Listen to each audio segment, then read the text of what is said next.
Do I need approval to make changes to my home?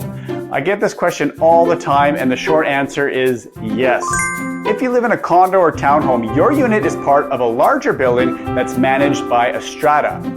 That means any changes, even something as small as countertops or flooring, could affect your neighbors, the building structure, and even the strata insurance.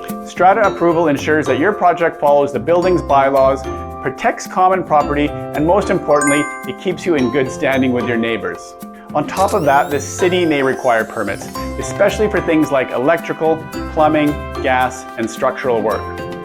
Without those permits, you could face fines, or you could even be forced to undo your renovations. Most commonly, you're going to run into issues when it's time to sell if the buyer's agent is savvy enough to know what requires permits. Recently, I was working with a buyer and we discovered unpermitted work which wasn't disclosed after we had an accepted offer.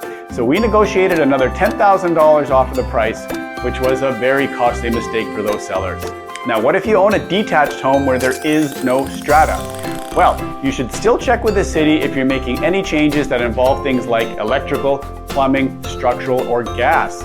Even a new hot water tank often requires a city permit. So here's the bottom line.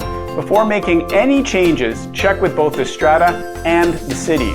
It might take a little extra time up front, but it's going to save you money, stress, and headaches in the long run.